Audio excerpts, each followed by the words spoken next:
Hello guys, ये मैं हूँ महावीर और बैन 23। अगर आपने बैन 10 ओमनिवर्स को देखा होगा तो आपने ये नाम कभी ना कभी सुना और देखा तो होगा ही। तो बैन 23 जो है वो बैन 10 ओमनिवर्स के कई अल्टरनेट बैंड्स में से एक बैंड था जो हमें हमेशा बैंड के एक स्टूडेंट या बैंड के एक काइंड ऑफ साइड किक यानी चेले जैसी फीलिंग देता है। और जिससे बताओ तो बैंड प्राइम और बैन 23 जो थे वो उनकी जोड़ी एकदम जय वीरू राम लक्ष्मण जैसी थी। मतलब एक बड़ा रंग का हरा बेन जो सब हमारा फेवरेट है, और एक ब्लू रंग का टीनेज बेन। काफ़ी इंटरेस्टिंग बात रहा। पर हाँ, हमने बेन 10 ओमनिवर्स से 5 एपिसोड्स में बैन 23 को देखा था। पर काफ़ी लोग जो है वो बैन 23 की एक स्पिन ऑफ चाहते थे। और वो स्पिन ऑफ तो यार भविष्य में आएगी या नहीं आएगी यार, अभी बैन 10 का खुद का कोई सीरीज मूवी कॉमिक इन सब का चल रहा है, मतलब अभी तक आ नहीं रहे। तो बैन 23 का मालूम नहीं। हाँ, पर बैन 10 जो नई कॉमिक आने वाला यार, ऐसा हो सकता है।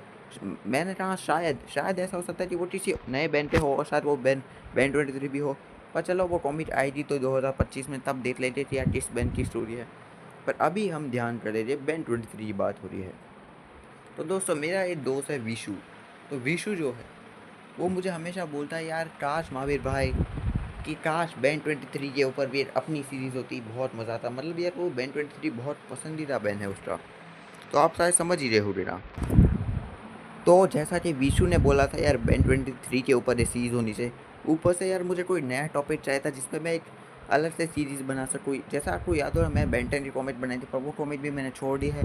तो काफ़ी लोग यार अभी 2 सब्सक्राइबर्स वो मेरी हर एक नई वीडियो या शॉर्ट में आके बोलने लगते हैं बैन 20 की कॉमिक बैन 10 की कॉमिक को रीस्टार्ट करो, डोंट गिव अप, कलर अच्छे से करो, चेहरे अच्छे से बनाओ। तो यार बना रहा हूँ कॉमिक, लाऊंगा मैं कॉमिक। पहले यहाँ पे मेरी जो ओरिजिन्स और जो फैन मेड सीरीज है उन्हें अच्छे से चलने दो, फिर एक दिन कॉमिक लाऊंगा मैं। और वो जो कॉमिक है उसे मैं 2025 में लाने का सोच रहा हूँ। अगर चलना है तो चलो, मतलब मानना है तो मानो, वरना जाओ भाड़ में। तो दोस्तों, जैसा कि मैं बैन 23 की बात करी थी, काफ़ी लोग चाहते थे कि बैन 23 के ऊपर भी सीरीज हो, मतलब उसके ऊपर भी अच्छा स्क्रीन टाइम हो, ताकि उसे ओमनिट्रिक्स मतलब हीरो को श्रेय से मिला वगैरह वगैरह। कभी आपने सोचा कि बैन 23 को 10 साल की उम्र में ओमनिट्रिक्स मिलता तो कैसे होता, क्या वो क्लासिक सीरीज जैसा होता? तो आपके लिए मैं लाया हूँ बैन 23 की फैन मेड सीरीज का सीज़न 1 का एपिसोड 1। तो शुरू करते हैं वीडियो। तो कहानी की शुरुआत में हमें डायमेंशन 23 के प्लैनेट गैल्विन, हाँ ये गैल्विन है पर मैंने इसे नीला कर दिया था क्योंकि बैन 23 के डायमेंशन में बहुत सी चीज़ें नीली थी, तो मैंने सोचा कि चलो इसे भी नीला कर देता हूँ। हाँ, तो प्लैनेट गैल्विन के अंदर हमें सीन दिखाया जाता है वहाँ के इस सच का। और आप इस सच को जानते हो रे, और जो लोग नहीं जानते वो शायद जानते हो रे। अगर जिन्होंने बेन 10 देखा है वो जानते हैं ये बंदा कौन है। और जो लोग नहीं जानते, इस बंदे का नाम ए से स्टार्ट होता है, समझ जाइयो। हाँ हाँ। और तभी उस बंदे के पास वहाँ पे 2 लोग आते हैं जिनमें से एक होता है 77, और दूसरे बंदे के नाम बोलने की मुझे ज़रूरत नहीं पर मैं बता देता हूँ, ये है टेट्रस।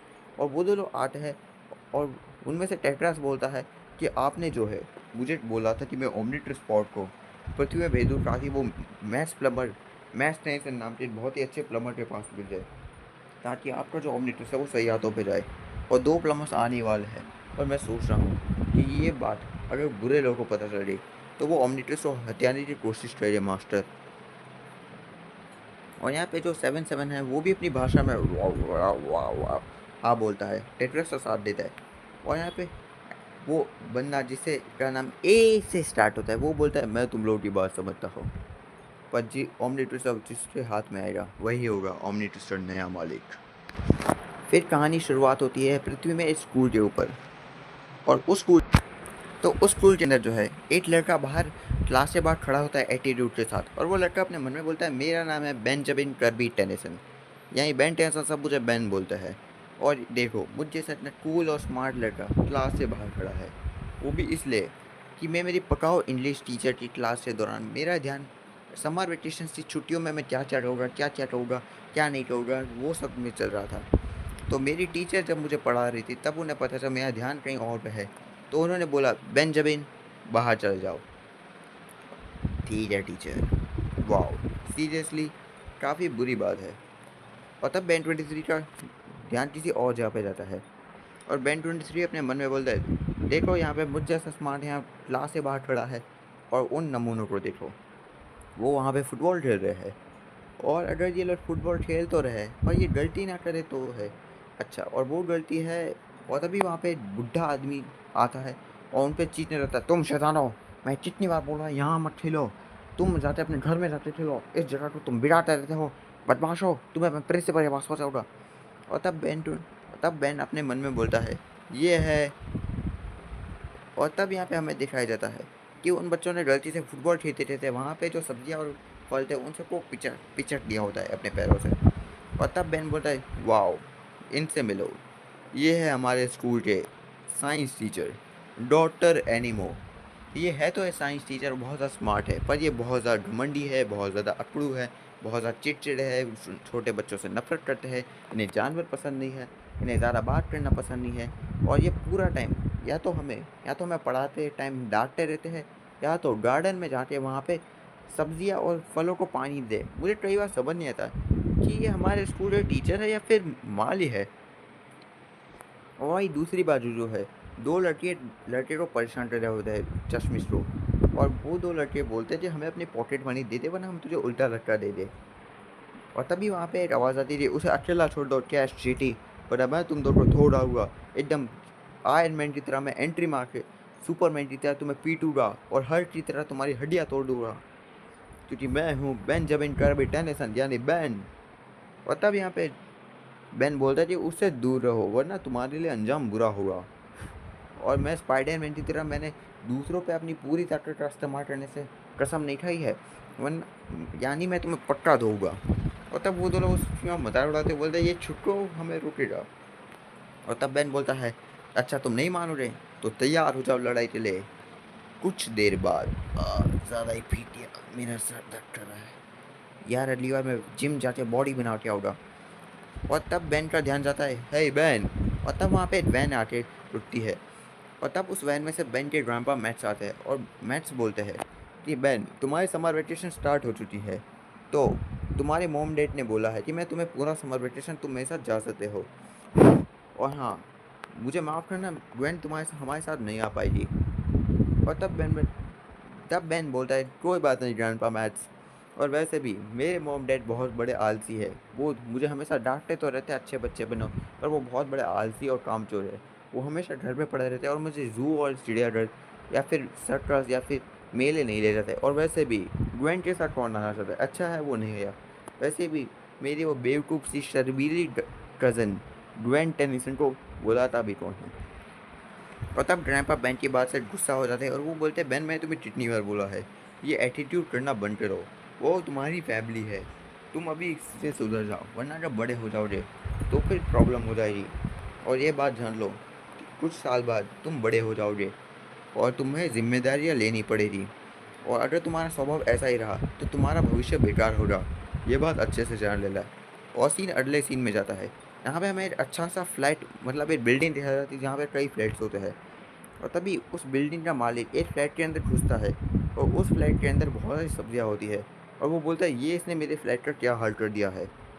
तो ये वो जो बिल्डिंग थी वो बाहर से तो एकदम महलों जैसी लग रही थी, और उस फ्लैट के अंदर एकदम पूरे सब्जी मार्केट जैसा बना दिया, मतलब वहाँ पे सब्जियाँ और फ्रूट्स को ऐसे उगाया होता है, ज़मीन ऐसे रेती रेती की है, वहाँ पे पानी वगैरह ऐसे प्लांट, मतलब गार्डनिंग करने की सारी चीज़ें थी, मतलब जो गार्डन होते ना जहाँ पे सब्जियाँ उगाते एकदम वैसा माहौल बना दिया था उस रूम का। और वो आदमी ऐसे खांसते हुए बोलता, ये मेरा फ्लैट का क्या हाल कर दिया है इस बेवकूफ़ ने, इसने तो मेरे पूरे फ्लैट को किसान का खेती बाड़ी बना दिया है।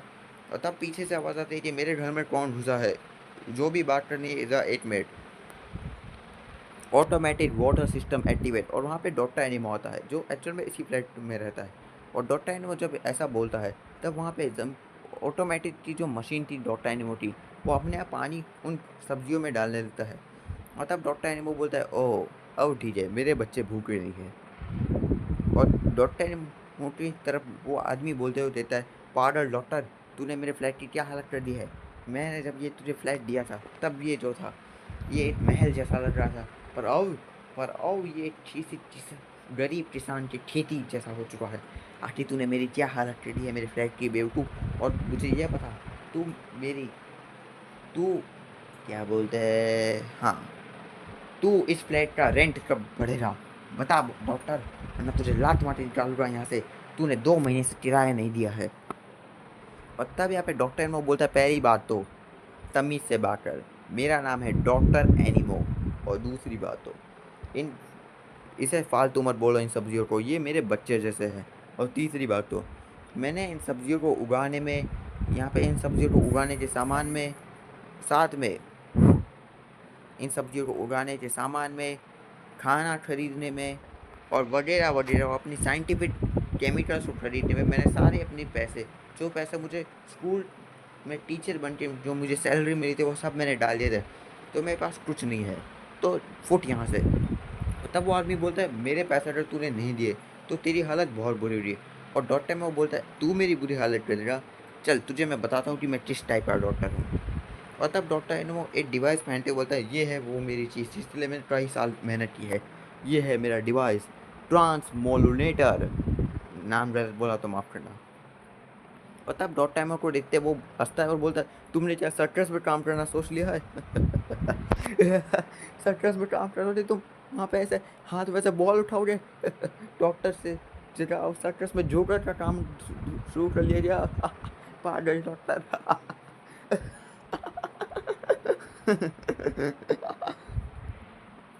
जितना हंसना है हंस लो बेवकूफ़, क्योंकि आओ तुम देखोगे डॉक्टर एनिमो की असली ताकत, उसकी दिमाग की ताकत, जिसने बड़े बड़े पहलवानों से भी ज़्यादा भयानक है।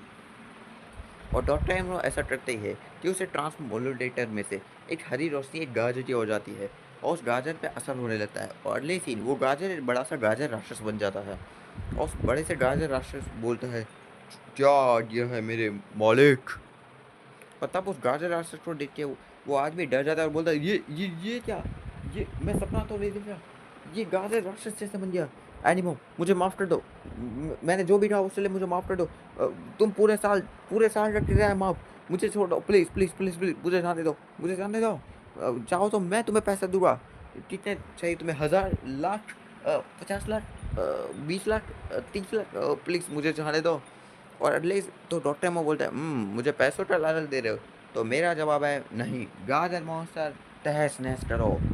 और लेकिन वो गाजर मॉन्स्टर पूरी बिल्डिंग को तोड़ने लगता है, और वो पूरी बिल्डिंग को अपने एक हाथ में लेके पिचका देता है। और उस बिल्डिंग के अंदर कई लोग जो फ्लैट में रहते थे, वो सब भी मर जाते हैं। और उन्हीं के साथ साथ उस फ्लैट का जो मालिक था, उससे भी वहीं मौत हो जाती है, और वो खून से लथपथ मर जाता है वहीं पे। और डॉक्टर एनिमो उसे देख के हंसते हुए बोलता है, बेचारा, पैसे तो नहीं मिले, उल्टा खुद की जान कुर्बान करनी पड़ी। शाबाश मेरे गाजर मॉन्स्टर। और ले से एनिमो सीरियस होते हुए बोलता है, तो चलो मजाक को छोड़ो, फाइनली मैंने जितने साल मेहनत की है वो मैंने मेरा ट्रांसमोलुलेटर बना दिया है। और हाँ, मुझे याद आया, जापान, चाइना और रशिया के पास जब मैं काम मारने गया था वहाँ का साइंटिस्ट बनने, तो उन्होंने मुझे पागल मार के, मुझे लात मार के वहाँ से भगा दिया। उनसे भी मुझे बदला लेना है। मैंने वहाँ पे कुछ अपने यंत्र छोड़ दिए थे जो वहाँ से कनेक्टेड है, तो और मैं जो हूँ वहाँ की भी सब्जियों में जो है फेर बदल कर पाऊँगा। और डॉक्टर एनमो अपनी हेलमेट में से कुछ ग्रीन रोशनी उन देशों में भेजने रहता है जहाँ पे उन्हें उसने कुछ डिवाइस छोड़े थे कनेक्ट करके। और वो बोलता है, मेरा ये जो है, मेरा ट्रांसमोलुलेटर सब्जियों के अंदर के जो हिस्सों है उनके अंदर कुछ ह्यूमन जीन्स को ऐड करता है, और फिर उन्हें बायो इन्हेंसमेंट से बहुत ज़्यादा इवॉल्व करता है, जिससे जो है वो एनी जो सब्जियां है उनके पास छूटने सोचने समझने की शक्तियाँ और बड़े आकार आ जाते हैं। ओह, डॉक्टर एनिमो जिसे पूरी दुनिया पागल बोलती थी, वो डॉक्टर एनिमो अपनी असली ताकत दिखाएगा। और सबसे पहली मेरी ताकत देखेंगे चाइना, जापान और रशिया। और अगले सीन में जो है जापान के अंदर डॉक्टर एनिमो का जो है आलू मॉन्स्टर, पटेटो मॉन्स्टर आके तबाही मचा देता है। वो पूरे घरों में आग लगी होती है और खून की नदियाँ बह जाती हैं। रशिया में डॉक्टर एनिमो का अनियन मॉन्स्टर पूरी तहस नहस कर रहा होता है। और साथ में एक टाइप के प्लांट मॉन्स्टर जो जिंदा होते हैं ना, वो प्लांट जो छोटे मक्खियों को खाते हैं, जिंदा प्लांट्स, जिनका नाम मैं नाम भूल गया, वहाँ पर वो जिंदा प्लांट्स होते हैं, वो भी ये जिंदा हो गए होते हैं। और वो सोचने तो जापान, रशिया, हाँ, चाइना में तबाही मचा रहा होता है, और उसका थूक एसिड से भी भयानक होता है जो पूरे चाइना में तहस नहस कर देता है। और ये तीन मॉन्स्टर इन तीन देशों में बहुत बुरी हालत कर रहे होते हैं। और वहाँ से लोग डर के भाग रहे होते हैं। ओ बचाओ बचाओ, मॉन्स्टर मॉन्स्टर, बचाओ बचाओ, गवर्नमेंट को बुलाओ, भगवान हमें बचाओ, नहीं नहीं भागो, नहीं नहीं मेरे भाई को छोड़ो, नहीं नहीं मेरे बच्चे खो गए, नहीं नहीं। वाह! मेरा जो सैटेलाइट मैंने कनेक्ट किया था उन 3 देशों से, वो मुझे बता रहा है कि उन तीनों देशों में मेरे मॉन्स्टर्स अच्छा काम कर रहे हैं, बहुत अच्छे। इस दुनिया ने कभी मुझे इज़्ज़त नहीं दी। तो आओ ये पूरी दुनिया डॉक्टर एनिमो, नहीं, नहीं, नहीं। उन्होंने क्या बोला था? मैं डॉक्टर हूँ जो वेजिटेबल से प्यार करता है? नहीं, तो डॉक्टर एनिमो ख़त्म हो चुका है, वो जिसे पूरी दुनिया नहीं जानती थी। आओ, मैं हूँ डॉक्टर वेजिटो। आओ पूरी दुनिया मेरे सामने घुटने टेकेगी। और अगले सीन में यहाँ पे ड्रामा में जो है कैंप साइट पे जो है बेन को वही कीड़े वाला खाना दिखा रहे होते हैं। और यहाँ पे बेन चौट से बोलता है ये क्या है? तो ड्राम्पोमैक्स बोलता है जिंदा कीड़े, ये तुम्हारे लिए प्रोटीन के लिए अच्छे होते हैं और तुम्हें इस उम्र में तुम्हें प्रोटीन की बहुत ज़रूरत है बेन। सॉरी ग्रैंपा, पर आज आज के दिन मैं ये नहीं खा सकता। आज आज आज मैंने वेजिटेरियन होने का कसम खाई है। और से जरा आप मेरी फेवरेट जरा मिस्टर डायरो जो मेरा फेवरेट स्टोर है वहाँ से खाना क्यों नहीं मंगा देते? वहाँ पे बहुत अच्छा खाना मिलता है और 2 प्लेट खाना मंगाओगे तो 1 प्लेट फ्री में भी मिलती है। बकवास बेन, बाहर का खाना खाना सेहत के लिए अच्छा नहीं होता। और मुझे माफ़ करना, पर वो जो तुम्हारी मिस्टर डायरो जगह है वो इतनी भी अच्छी फेमस नहीं हुई है, इसलिए 1-2 हफ्ते में वहाँ बंद हो जाएगी वो जगह। और वहाँ पे जो है नया मॉल बनने वाला है, क्योंकि वो उस जगह का खाना भले ठीक ठाक हो पर उस जगह की जो है पब्लिसिटी बहुत बेकार है। और बेन ग्रैंपा मैच से खाना प्लस उनकी वो मिस्टर डायरो की बातों से नाराज़ हो जाता है और बोलता है मुझे भूख नहीं है, मैं जंगल टहलने जा रहा हूँ। बेन ध्यान से, कहीं खो मत जाना, और ध्यान से, मैंने सुना है वहाँ जानवर भी है। हाँ हाँ ठीक है।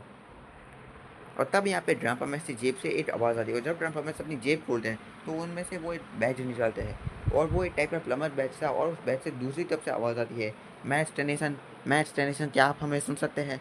हाँ मैं तुम्हें सुन सकता हूँ, बताओ कौन हो? और तब दूसरी बाजू से प्लमर बेस में आवाज़ आती है, हम जो है प्लमर बेस से बात कर रहे हैं। हमने जो है पृथ्वी की ओर 2 शिप्स को भेजा था प्लैनेट गैलवेन से और हमें जो है उनमें से एक शिप के साथ हमारी लोकेशन जा चुकी है। वो 2 शिप्स को हमने आपके पास एक इम्पोर्टेंट काम के लिए भेजा था। एक शिप आपके पास आ रही है और आप जो है पूरी दुनिया के सबसे, नहीं पूरी गैलेक्सी के सबसे नंबर 1 प्लमर है। तो हमें भरोसा है कि आप सब सिचुएशन सँभाल लीजिए प्लीज़। हाँ, प्लमर्स रुको, पर मैं तो रिटायर हो चुका हूँ। और इस सीजन पृथ्वी में 2 शिप्स आ रही थी मेरे लिए प्लैनेट गैल्विन से, पर ऐसा क्यों? आखिर आखिर बात क्या है? वो तो आपको वो समझा देगी। कौन समझा देगी? वो जो पहली शिप तबाह हो गई थी उससे शायद दूसरी शिप थी। उस दूसरी शिप में आपका एक पुराना पार्टनर है। पुराना पार्टनर? कौन है वो? और तब वहाँ पे एक येलो रंग की शिप लैंड होती है और शिप में से उतरती है ज़ाइलीन। और जो लोग ज़ाइलिन को नहीं जानते, मैं बता दूँ ज़ाइलिन जो है वो एक टाइम पे जो है जब मैट प्लमर्स में था तो वो मैट्स जो है मैट्स की लवर थी और यहाँ पे मैट ज़ाइलिन को देख के अपनी और ज़ाइलिन की पुरानी यादों में खो जाता है। और वहीं दूसरी बाजू बेन जंगल में घूमते हुए बोलता है वाओ, एक बेकार सा समर वेकेशन अपने एक ग्रैंपा में जो तुम्हें हमेशा सिखाते रहते थे ये मत करो वो मत करो उनके साथ, और यहाँ पे मुझे मिस्टर डायरो का खाना भी नहीं मिल रहा है। कितनी बेकार बात है। अरे ये क्या है? वो ए शूटिंग स्टार, चलो मैं इच्छा मान लेता हूँ। हे शूटिंग स्टार, मेरी इच्छा है कि मैं सुपर हीरो बन जाऊँ, मैं फेमस बन जाऊँ, मिस्टर डायरो जो है वहाँ के बहुत से लोगों की भीड़ हो जाए, मुझे ताकतवर बन जाऊँ, मैं अमीर बन जाऊँ, मैं सिंगर बन जाऊँ और मुझे पूरी दुनिया जाने बैंड के नाम से। ऐसे रुको, ये क्या, ये यहाँ पे क्यों आ रहा है? नहीं, ये मेरे कोर्ट क्यों आ रहा है? ये कोई शूटिंग स्टार नहीं, ये क्या कोई मीटरॉइड है? और लेकिन में यहाँ पे जो है मैट्स जो है वो प्लमर सूट में आ जाता है, क्योंकि यहाँ पे उसे मालूम था कि कोई गड़बड़ होगी, इसलिए वो हमेशा प्लमर सूट अपने साथ रखता था। वो प्लमर सूट पहनता है और ज़ाइलिन को देख के ज़ाइलिन के साथ अपने होठों का मिलन कराता है। और तब यहाँ पे ज़ाइलिन बोलते मैट्स, मैंने तुम्हें कई सालों से नहीं देखा, मैंने तुम्हें काफ़ी मिस किया था। और हाँ, काफ़ी सालों से मैं तुम्हें मिलना नहीं चाहती थी, क्योंकि तुम्हारे बच्चे हो गए, तुम्हारे बच्चों के बच्चे हो गए थे। पर तुम्हें बिना रहना बहुत मुश्किल था मैट्स। मैंने भी तुम्हारे बिना बहुत अकेला फ़ील करता था ज़ाइलिन। वैसे ज़ाइलिन मुझे बताओ कि आखिर वो जो पहली शिप थी उस शिप का बेचारा प्लमर मर गया, पर आखिर उस शिप में था क्या जो उसे तबाह करना पड़ा? और एक और बात, आखिर तुम और वो प्लमर आए थे क्यों? ये क्या बताएगी, मैं तुम्हें बताता हूँ मैट। हेलो मैट्स, अपने पुराने दोस्त को याद नहीं रहोगे? पता वो बंदा होता है फेल, जो मैट्स का पुराना पार्टनर था पर एक धोखेबाज था। फेल, तुम यहाँ पे क्या कर रहे हो? तुम्हें तो प्लम्बर से निकाला दिया था, क्योंकि तुमने जो है प्लम्बर से जो है हत्याओं को कुछ टेररिस्ट को बेच दिया था, वो कुछ पैसों के लिए गैर कानूनी तौर पे। हमने तो तुम्हें बाहर निकाल दिया था। आखिर तुम्हारी हिम्मत कैसे हुई मेरे सामने आने की? मैं तुम्हें शांत हो जाओ मैट्स, आखिरकार हम पुराने दोस्त जो है। और वैसे भी मैं तुम्हें बताता हूँ, प्लानिट गैल्विन का वो होशियार गैल्विन, जिसे सब एजमत के नाम से जानते हैं। हाँ, एजमत था उस बंदे का नाम, जिसे स्टार्टिंग के सीन में देखा था। उस बंदे ने दुनिया का एक पावरफुल डिवाइस बनाया है, ऑमनेटूस, जिसे एजमत तुम्हें दे सकते थे। मुझे मुझे क्यों? कम ऑन मैट्स, भोले मत बनो। आखिरकार तुम नंबर वन प्लम्बर जो हो। एजमत जो है वो ऑमनीट्रिक्स तुम्हें देने वाले थे, ताकि तुम पूरी दुनिया के हीरो बन सको। पर यह बात मुझे सहन नहीं हुई। तो जब मुझे पता चला कि एजमत जैसे एक होशियार इंसान, मेरे पुराने बुढ़े दोस्त मैक्स टेनिसन जो रिटायर हो चुका है, उसे यूनिवर्स का एक पावरफुल गैजेट देने वाले हैं। और जब उसे लेने के लिए वहाँ पे दो प्लम्बर, एक जाइलिन और एक था वो प्लम्बर जो बेचारा मेरे हाथों से मरा। वो जब यूनिवर्स से सबसे स्ट्रॉन्गेस्ट डिवाइस ओमनिट्रिक्स को लेने गए थे, तो जब वो दो लोग शिप की तरफ जा रहे थे, तो जिस शिप में ओमनिट्रिक्स था, तो मैंने उस शिप में हमला किया, जिससे वो शिप तो तबाह हो गई। उसका बेचारा वो पायलट भी मर गया। पर मरने से पहले उसने ओमनिट्रिक्स को एक कैप्सूल पोर्ट में पृथ्वी पे भेज दिया था। आखिर मुझे यकीन नहीं हो रहा कि ओमनिट्रिक्स एक्चुअल में है। पर तुमने तुमने उस प्लम्बर को मार डाला ओमनिट्रिक्स के लिए। तुम ऐसा कैसे कर सकते हो? और वैसे भी ज़्यादा खुश मत हो, क्योंकि तुम्हारी जानकारी मैं बता दूँ कि तुमने जो प्लम्बर को मारा था, उसने सिग्नल दे दिया होगा। और आओ, कुछ ही देर में यहाँ पे प्लम्बर्स आ जाएंगे और तुम्हें पकड़ लेंगे, और तब तक मैं हूँ, ज़ाहलिन है तुम्हारे लिए। और तब फिर अपनी जेब से हाथ निकालते हैं, कुछ निकालते हुए बोलता है, क्या यार, मुझे लगता था अपने पुराने दोस्त से मिलके तुम्हें खुशी होगी, पर चलो कुछ नहीं। इसे याद है मैथ्स? नहीं। नल बॉर्ड प्रोजेक्टर, बिल्कुल। एक ऐसे डायमेंशन की रास्ते की चाबी जिसमें कई बुरे एलियंस हैं, जिनमें से काफ़ी रोल तुमने पकड़ा था। मैं जान रहा था कि तुम्हें और जाइलिन को मैट्रिला ना रोक सकूं, इसलिए मैंने पहले ही ये चोरी कर लिया था प्लम्बर बेच से। तैयार हो जा मैट्सी। और तब फेल जो है वो एक पोर्टल खोलता है, जिस पोर्टल में से नल गार्डियंस, हैवॉक बीस्ट, वेक्सलेशियन ऑड बीस्ट, वल्पी मैसेज से कई खूंखार प्रजातियाँ निकलती है। और मैच और जाइलिन उन्हें देख के चौंक जाते हैं। और तब मैच बोलता है, तैयार हो जाइलिन, हम दो को ही तब तक लड़ना पड़ेगा जब तक मदद नहीं आती। मैच, अगर तुम मेरे साथ हो तो मुझे मौत भी स्वीकार है। और तब वो दो लड़ने ही वाले होते, तभी दूसरी बाजू वहाँ पे जो स्टार गिरा होता है। तब बेन सोचते हो कि ये क्या है। और तब बेन उस चीज़ के पास आता है, तो वहाँ पे कैप्सूल थी, और उस कैप्सूल में से फाइनली ओमनिट्रिक्स निकलता है। और तब बेन सोचता है, अंतरिक्ष में घड़ी क्या डरी है। और तब बेन को वो घड़ी अच्छी लगती है, तो वो उसकी तरफ अपना हाथ बढ़ाता है। तभी वो घड़ी बेन के हाथ में गिरती है। और काफ़ी कोशिश से बाद जब बेन उस घड़ी को निकाल नहीं पाता, तब बेन उस घड़ी को समझने की कोशिश करता है, जिसमें वो बटन दबाता है। और जब उसका डायल ऊपर आता है, तो उसमें कुछ डिज़ाइन होती है। और तब बेन सोचता है, चलो देखते हैं ये क्या कर सकता है। और जब वो उस डायल को दबाता है, तो बेन एक नीले रंग की आग वाले एलियन में बदल जाता है। और बेन सोचता है, मैं जल रहा हूँ, रुको। पर मुझे महसूस नहीं हो रहा। क्यों? चलो इसे ट्राई करते हैं। और तब बेन एक आग का गोला एक पेड़ पे मार के धमाका करता है। और बेन बोलता है, वाह, मैं तो एक इस घड़ी ने तो मुझे आग का गोला बना दिया। नहीं नहीं नहीं, ये घड़ी नहीं, ये है हीरो वॉच, जिसने मुझे एक हीरो बना दिया है। और आग का गोला नहीं, मैं हूँ चारकोल मैन। ओ, ये पूरी दुनिया, मेरा सपना पूरा हो गया हीरो बनने का। दी एंड। ओ रुको रुको, रुको रुको, मुझे तो कुछ बोलने दो। तो हेलो दोस्तों, मैं हूँ प्रोफेसर पैराडॉक्स। आप तो मुझे जानते ही है ना, बेन 10 देखते तो तो आपके दिमाग में चल रहा होगा, क्या वो बैंड 23 की लाइफ कैसे होगी?